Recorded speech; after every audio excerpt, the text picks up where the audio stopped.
everyone, this is Sandman here. As you know, MCP servers, or Model Context Protocol, is the hottest thing here in AI right now. And at Inflectra, we've been really busy and have released a new MCP server for our Spira platform. I will show you in my live presentation how you can use this server today to integrate in your development workflows and use AI to accelerate software development and testing. Let's do it.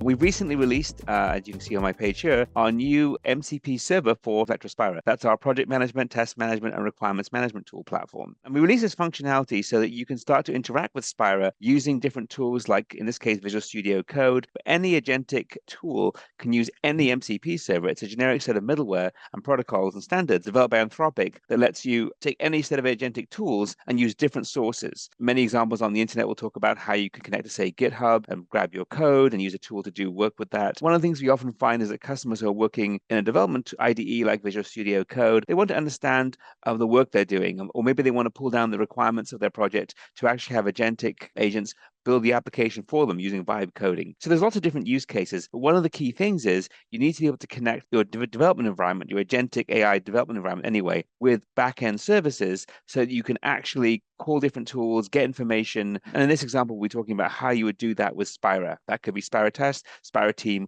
or Spira Plan. And to do that, I'll be showing it to you today using a couple of different technologies. First of all, I'll be using GitHub and the Inflectra MCP server that's posted there. And this is fully open source with an MIT license. If you like what you see today and you want to add functionality to it, feel free to suggest changes, put a pull request in. We have many users expanding and extending what's available. And right now, the Inflectra MCP server hosted on GitHub provides you with a subset of our entire REST API. So all the functionality that's in Spira is exposed to a REST API. We've written MCP server functionality for some of the key use cases, but not everything. So as people start using this MCP server and give us feedback, we'll be extending the functionality that's available. So this MCP server is on GitHub. If you go there to this URL, and then we've got a blog that goes with this video where you can see all the different parts of the setup and all the URLs I'm using, all the tools. So feel free to refer to that as well. We're going to use the MCP server to do a few different things. So this MCP server lets me, first of all, see the kinds of work I've been assigned. So if I'm a developer, I might be assigned tasks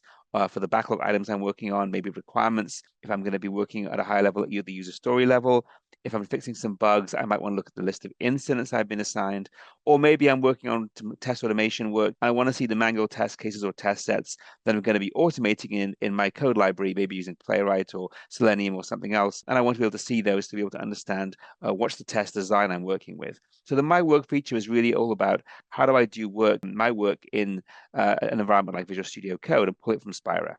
And then there's other examples where I want to be able to use the wider set of functionality in Spira whilst in Visual Studio Code. For example, I might want to get a list of all the projects I'm a member of. I might want to see all the different milestones I'm working on, get a list of all the requirements in the project so I can write an application, maybe do vibe coding, as I mentioned. Maybe I want to grab all the test cases and all the test sets and all the information in the project, not just what's assigned to me. So we've got different tools available for that. And then also I might want to do some automation. So for example, I might want to send back a test result. And rather than having to write code to do that, which I would do today using the API, I can use natural language and have the MCP client, in this case, Visual Studio Code, actually post the information straight back to Spira following the right format. And then, of course, if I'm doing any kind of work in CI/CD, I might want to push a build result back. So using natural language in my agentic tool, I can do all these different actions without having to write a single line of code, write a single API, or anything like that. It's all done for me. So that's what you can do. To use this, you're going to need at least Python 3.10. You're going to need access to Spira. So here's my instance of Spira over here. It will need to most likely be cloud hosted just to get access to all the API tools and AI functionality. In theory, if it's all on your network, you could probably do it on premise as well. In this case, it's hosted in AWS using our Inflectra SaaS service. I will need my URL. I'll need my login. I'll need my API key. So to do that, I'm going to go over here to my profile and I'm going to grab my API key. So that's what I need on the Spira side. Then what I'm doing here is if I go over to Visual Studio Code, and basically I have to install the tool for Visual Studio Code called Cline, C-L-I-N-E, Cline, and that's an open source tool, which is right here. And it's basically an open source framework that lets you use any agentic set of tools with any MCP server, but it can use any LLM. So you, of course, could go into Visual Studio Code and you could use Copilot. You could use Amazon Q for developers, but sometimes you want to have complete flexibility over what LLM you're using. And so there is the option to use Klein. And I find Klein really great because I don't have to be tied to one particular platform. In this case, as Inflectra is in fact an Amazon partner, we're a generative AI partner, in fact, of Amazon. We have access to Amazon Bedrock. That was a natural place for us to go. So in Amazon Bedrock, I went in there and created an Amazon Bedrock user, an access key, and secret key for accessing it. And then I basically use those credentials together with the region that I'm using the LLM. I'm using US East 1 as I'm based in the Washington, D.C. area, but you could use your favorite region. And I'm going to use cross-region inference for maximum performance. And then I choose my model, and I'm using Claude 3.7 Sonnet. If you're reading this video later, you could probably switch to Claude 4.0. When I first started doing this work, 4.0 hadn't yet been released. It has been released now, so you might want to use Claude 4.0. It does require at least 3.7. I did try this earlier with Claude Sonnet 3.5, and it did not work. So you do need the most recent computer use model, at least 3.7 from Anthropic. So basically, there are some setup steps you would do in Visual Studio Code to install Klein. Then you go into Klein and you set up the link to the provider. In this case, I'm using Bedrock and I'm using Sonnet 3.7 as my LLM. And once that's done, I can then use what's called MCP, which is the middleware protocol we mentioned at the beginning, and have MCP servers. And these are the MCP servers available. You can go to the marketplace to grab the MCP server, or you can just download it and install it locally. So I'm actually using a local MCP server that I downloaded, and I'm using, it's the Inflectra one. I went to GitHub and I simply grabbed the code. If you want to, you could, of course, just go into the clone option and grab it using the clone URL. If you don't have access to GitHub, a login and password of your own, you can also just download the zip file as well. It is a public repo. Just download the zip file. And then I cloned it into this folder on my machine, MCP Server Spira. And so here I've got all my information. Now, inside the MCP server, there's the README file. There's other information here that tells Klein how to use the MCP server, how to launch it. That's all built for you. Nothing you really have to do. The one thing you'll need to do, and I can't show you that because it will show you credentials, is inside of Klein, there's a setup you would do in Visual Studio Code. You go into the settings right here, and inside here, there's a setting where you change the MCP servers, and you have to set up 3 environment variables. And those variables are documented right here in our README file. So if you do forget, don't worry.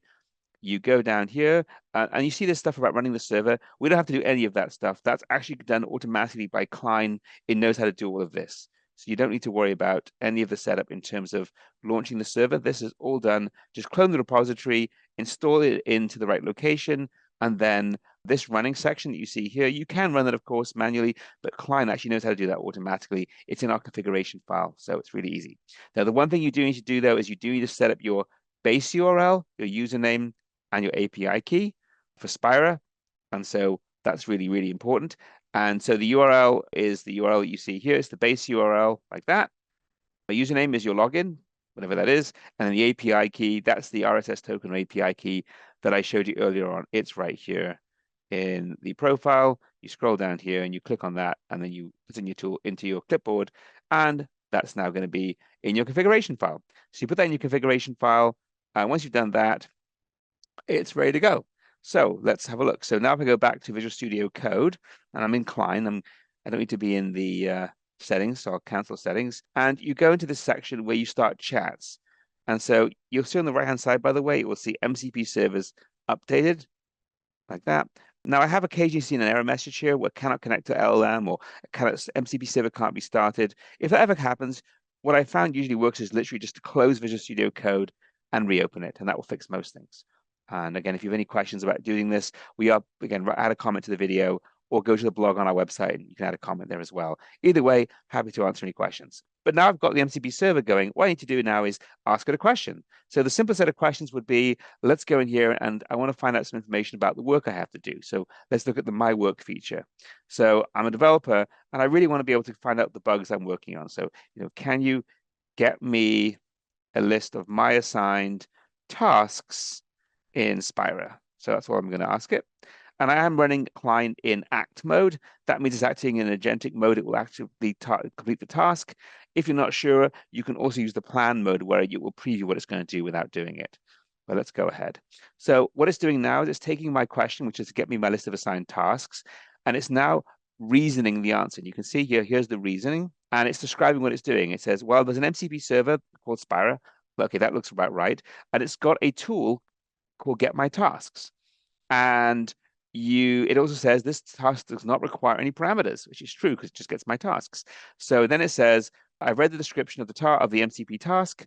Shall I go ahead and do it?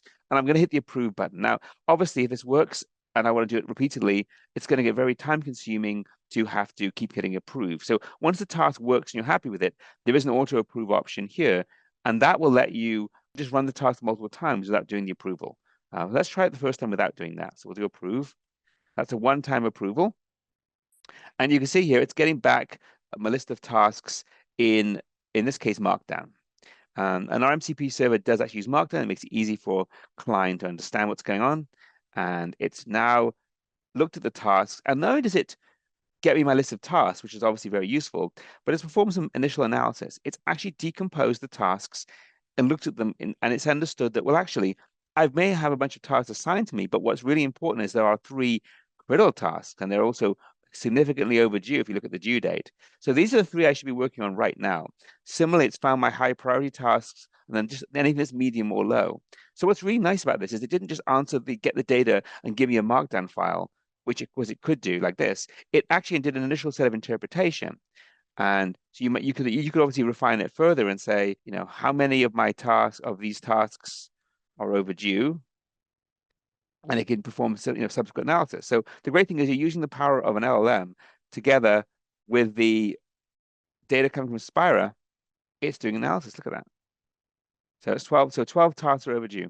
So this is great, right? I'm basically able to confirm in natural language, but this is using an agentic AI solution to get the live data from Spira. So it's not simply relying on what it may have scraped a while ago. This is live data from Spira I can interact with. Okay, that's pretty good. What about, let's say I want to be able to get a list of requirements. Maybe I'm going to work on, or maybe let's do incidents. I'm going to do requirements later. So can you also get me a list of incidents from Spira, or a list of, I should be careful of my assigned, because there's also a tool I know that will get me a list of all the instances in a project, and I don't want it to get confused.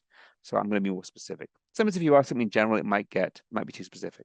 And you can see it's reasoning out here. The user wants to be able to get a list of open incidents. And so it wants to use to get my incidents. This time I'll auto approve it and hit approve. It now stores in the config file that I've auto approved that tool. So going forward, if I ask it anything about my instance, it won't need to request approval. It will just go ahead and do it. And just like we saw with the requirements and the tasks and so on, it's now giving me a list of incidents. Oh, and actually, it's interesting. It's gotten the list of tasks from before and combined that with a list of incidents. I didn't actually ask for that, but I didn't say start new task. So that's an important distinction, is that when you're in Klein in Visual Studio Code, if you start a new task, it's completely discrete. But because I didn't click a new task, I just asked for incidents. It basically said, well, he's asking about tasks and it's got some incidents. What if I just did them together? And so now I've got my assigned incidents, again, broken down by critical versus just general. And I've got my list of overdue tasks. It remembered that I wanted to know about overdue ones. So it's interesting. It's very contextual. So I can interact with Klein as my assistant. And whenever it needs data from Spira, it's going to pull that down right away. If I've auto-approved it, it's going to just go and grab it autonomously. If, on the other hand, I haven't granted explicit approval and it doesn't have auto-approval, it will ask me for approval. So as you can see, just from the simple example here, anything to do with working with the tasks or the instance or any of the item artifacts in Spira, I can basically see that directly from within Visual Studio Code, which is fantastic. And it's performing live analysis for me, and I can interact with it. So I could even say, just get me the bugs, right? I don't want all incidents. I want to know what are my critical bugs. So maybe let's try that. Which of the incidents are critical bugs?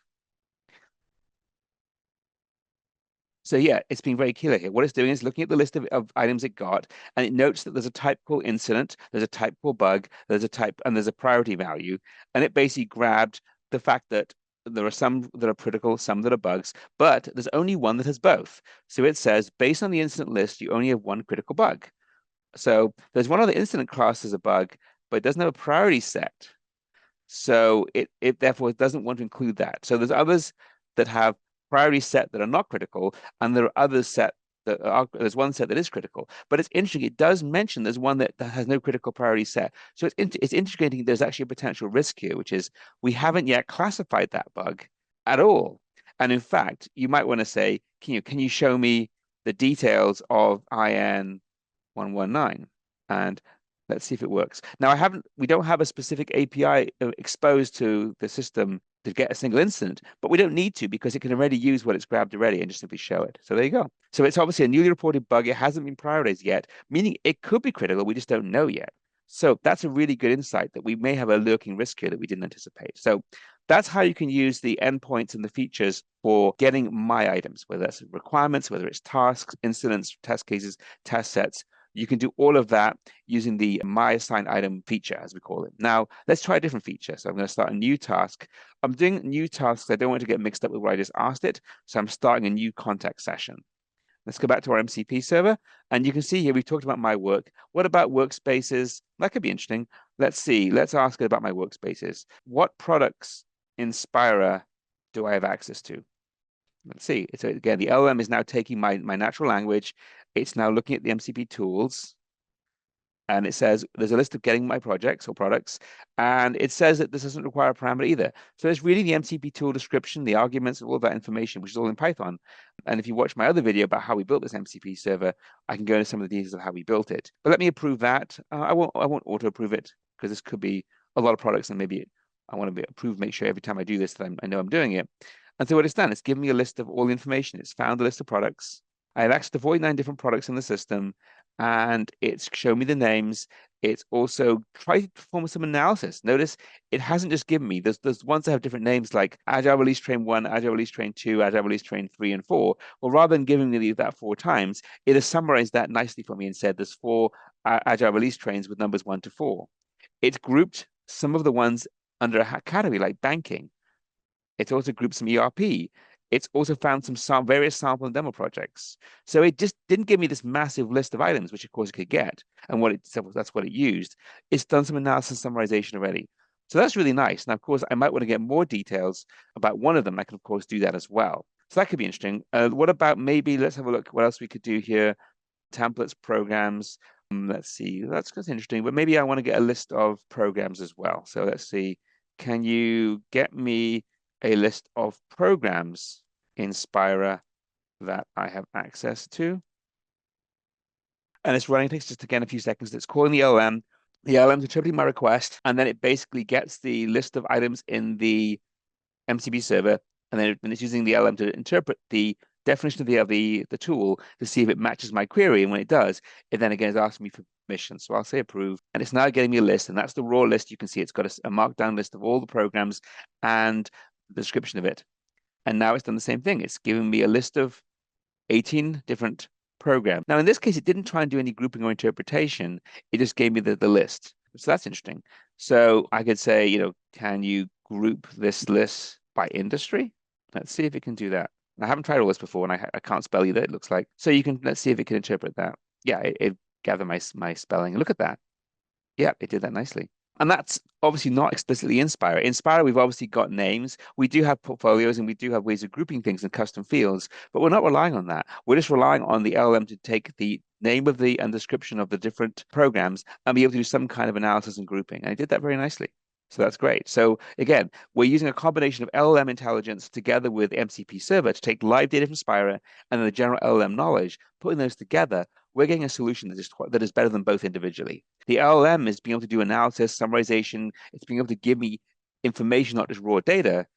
But by accessing the MCP server, it gets live data from Spira. It's not relying on what it may have scraped or may have learned sometime in the past. So it's giving us this real-time connectivity. Okay, let's try something different though. We've talked about programs and products. Let's go ahead and get some data in the product.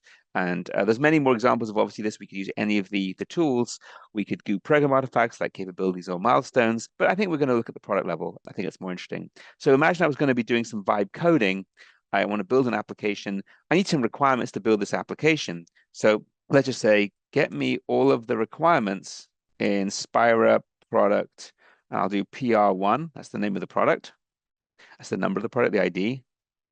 Now, let's see what it will do with that. So now that there is data I'm giving it the product ID. And it's looking here and seeing what it can find. And as you can see here, it found there is a tool available in the MCP server called Get Requirements. And it successfully understood that when I gave it this product, PR:1, in case you're wondering what is PR1, well, if I go into Spira and I go to one of the products, let's say I go to Library Information System, which happens to be PR1. I know that's the case. If I go to my dashboard, you'll see it's PR1. And in Spira, we use the convention that a colon separates the artifact ID from the number. And if you go into requirements, you'll see we have things like RQ:1 and so on. So this is our standard definition we're using in Spira. So if I go back to Visual Studio Code, you can see here that it understands that, and in my MCP server, I've written this, that PR45 is 45. So it's taking my description and it's then going to basically get that product ID, extract the PR prefix and use PR1 and turns it to 1. And that sounds right. Let me get my requirements. And so it's got the data. It's got all the requirements. And what it's done is it's tried to interpret them as well. It's grouping them this time by type. So we have it grouped by, epics, features, use cases, quality requirements, and it's added the information. It's given some narrative about the number of them, what priorities they're in, what statuses they're in. And we could decide that we only want the high priority ones. Can you get me just the high and critical importance requirements? And I'm curious now if that will fetch a new list or just simply use existing list. It doesn't need to do a fetch. You should just be able to get the existing one. So I think it's doing that. Yeah. Oh, it's getting it again. All right.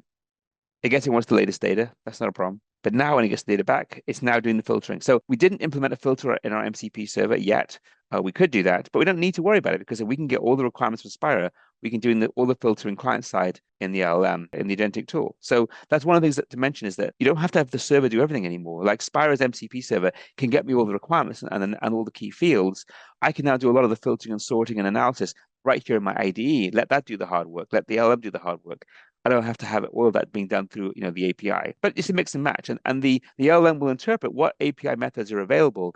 If Spira had a search and filter option available, which we haven't yet done, then it could potentially use that and not have to use the LLM. But it can use the LLM where that doesn't exist. That's pretty cool. It's got my requirements. Now, another interesting thing I'm wondering is, can I combine tools together? Now, I asked it for PR1.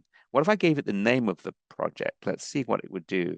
Get me all of the requirements in Spira product library information system. I haven't tried this before, so we'll see what it can do. Now, that name does correlate to PR:1, but the API doesn't support sending that. But it's but it's clever. It's figured out that I need to get a list of products and IDs. So I'm going to first use the get products server tool. So now we're going to use that multiple times, it seems. So I'm going to approve that, make it easy for myself. So now it's getting a list of all the products. And now it's figured out that I can get the requirements list. And because I've already got that list, it's actually not requerying it. Okay, well, that's interesting. Let's try and put these two together. Okay, if I go back to my list of products, let's try a different project. How about I want the requirements in flight control system? So I go back to Visual Studio Code and I'll say, can you get me all the requirements in Spira product flight control system? Let's see. So now it should be able to figure out that's a product, get me my list of products, which you can now call without approval because I've told it to auto approve. But it actually wants to get requirements. Oh, but it remembers that it's PR16 from before. Okay, so it doesn't need to requery. So it's remembering because it's the same session. So that's the really great thing is that now let's suppose I changed product names. I renamed the products and that data is out of date. You could tell it to do that again, but get the latest data. So that way it would not use anything it remembered. But it worked. It's using a combination in this case of the get product and get requirements, two different MCP tools. It's able to use them. And if you choose the auto approve option, it could do it autonomously, which is great. Okay, so let's try another task. That's a pretty good task. We could do the same thing, by the way. We could do the same thing for test cases and so on. And let's try test cases, though, because they do have folders, and that might be a little bit trickier. And the MCP server we have written does include automated handling of that. So let's say, can you get me all of the test cases in Spira product? And let me make sure there are test cases in the product. I'm going to choose first. Let's try billing system and make sure there are test cases and they got folders. There aren't folders. Okay, let me choose. So you want to make sure I get a good result. So let's try. I'll go back to library information system. It's got folders. Yeah, it's got a bunch of test cases and folders. Okay, we'll use that one. In Spira project, library information system. Now I'm starting a new task, so it may go to the product list. It may remember it. I don't know how if client can remember from the previous session. Let's see. It's figured out it needs to use the get test cases tool. Oh, but it's figured out because it's a new session, it doesn't have access to it. So it's now autonomously using, because I already did auto approve the product. Wow. And now it's now going to, I'll auto approve this, go approve. Now, one thing before I do that, and I'll just hover up, I found the product library information system parenthesis sample. I forgot the word sample was in it and it has PR1. The exact name is slightly different, but it's close enough. Now, that's amazing, right? Because before we had AI, if you didn't do it exactly, there's a very good chance it would have said, this doesn't match. I'm sorry. But it's able to figure out that that's kind of what I meant. And it autonomously has got my list of projects. It's figured out which project to use. It's now getting the test cases. It's now got all the test cases, got them by folder, and they're right here. And it also added some commentary as well. Most test cases are in the draft are ready for test status, with execution statuses ranging from not run to passed or failed. Oh, that's interesting. Which of the test cases have failed? Like which ones have previously failed? That'd be good to know, right? These are the ones I might want to work on first. I'm going to do some test automation. Maybe I'm going to write regression tests. It'd be nice to know which ones have failed. Here they are. So again, it didn't need to go back to Spira to get that. I don't have to write any API calls. It's simply taking the data that it's already got and applying analysis. That's great. So that's an example of doing a multi-stage operation where it's using one tool to get some value that it then needs for the next tool. And if you choose that auto approve option, it's going to do it autonomously. You literally won't even know it's doing it. It's going to be zooming through multiple API calls to get what it needs. And only if it can't do that will it come back and tell you it can't. Okay, the last thing we want to do then is let's try and either record a test result or a build. So we're going to use the automation option, which would be let's record an automated test run or a build. So let's go ahead and do that. Now, that's a little bit tricky because I have to know what parameters to send it. So let's go back and see my library of results. Let's see if I've done this already before. Because the great thing with Klein is you go to this little history icon and it will show you all of the different tools and queries I've asked in the past. And obviously I've been doing this for a while. You can see there's a whole bunch here. But let me see if I can find one that matches. Oh, here we go. Perfect. So I don't need to have to do it again. I'm being lazy. So I'm going to do it. I'm going to copy it and I'm just going to show you how it looks. So let's go ahead and start a new task. And this is the task. I want you, can you record a new test result in Spira for test case 5 in project PR1? The test logging into the system should be failed with one error. And the reason for the error is that the page was missing. We got like a 404. So obviously I've gone into the project. So let's go ahead and do that. Let's go into PR1. That's PR1 already. And let's look at test case 5. Okay, so let me clear my filters and I'll put in 5 right here. And there's test case 5. And I'm going to basically, I want to report a result against it. If I go to test runs, there's my list of information. These passed and failed, get the most recent. And there they are, there's different builds. Okay, so there's lots of options there. Let's see what it does now. So let's go ahead and so I want to record a new chapter. So whereas everything before was retrieving, we're now updating. It's read the MCP server and it's trying to make sure it understands all the parameters. And what it did is it took the test case ID, the product ID, it took what I described and it's broken it down and mapped it to the parameters that we need. It figured out there's one error. I didn't say there's one error, but it figured out there is one error. So it made error count 1. It says it failed because I told it failed. And the MCP server does know the different statuses. And in fact, you can see here, in the comments, it knows what the different statuses are because the MCP server has got that in the documentation. It read all that and it knows how to post this. Okay, let's do it. So it's now going to create hopefully a new test result. And while it's doing that, oh, it did it. I'm going to go over here to test runs and let's see what happened. Clear filters and I want it by end date. Show. And there it is. Ability to edit existing author. And let me make this a bit wider. There we go. So that's my test result. Ability to edit author. MCP server is the source. Let me click on it and let's see what it posted. Test that the user can log in, blah, blah, blah. And okay, the test failed because the required page is missing from the system. So basically, I can tell it what happened. All I need to do is give it the test case, the project ID, and roughly what happened. And it's now interpreting that and putting that in as a message. So that's really easy. So I can now interact with this and have it record results. Now, other tools we're thinking of adding, which we don't have added, would be things like update the status of my incident, update the status of my task, I'm finished with the work, I committed the code, all that kind of stuff. We can interact with it in natural language on the left-hand side and update Spira. So again, feel free to play around with this MCP server, but just to recap, using the MCP server, I can take any of these features that you see here, and right now most of them are read features, just for simplicity, I can read any information that's in Spira across any of my products, any of my programs.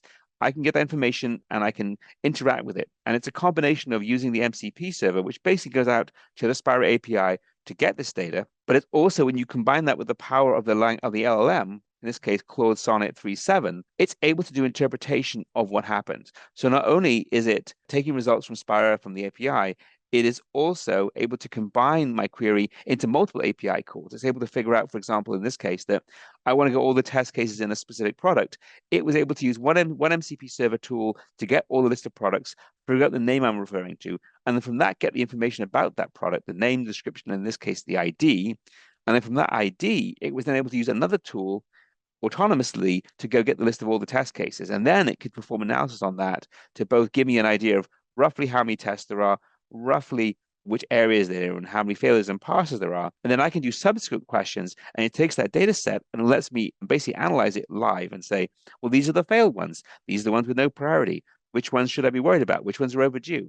So it's great. I've got this interactive interface that's using live data from Spira and the power of the assistant in Visual Studio Code. So I can live in VS Code or any of the other agentic tools that are on the market. Coda, you could use Cursor, you could use any of the other ones out there that are, command line even. Anything that supports MCP as a client, you can now use, and Spira becomes effectively a data source to the intelligence of that tool. So you can use it directly from here versus having to go into Spira to find things. It's super amazing. So I will be doing another video on how we built this MCP server so you can understand how we did it and how you could write your own MCP server as well. But this video was really about how you use our MCP server. If you've got ideas for features that we don't have implemented, feel free to write them on our GitHub project. Right here, you can just add a feature request, you can add a comment to this video, or you can reach out to us on LinkedIn or other channels as well. So I hope this was interesting. Thanks for watching and looking forward to seeing you at a future event or a future conference.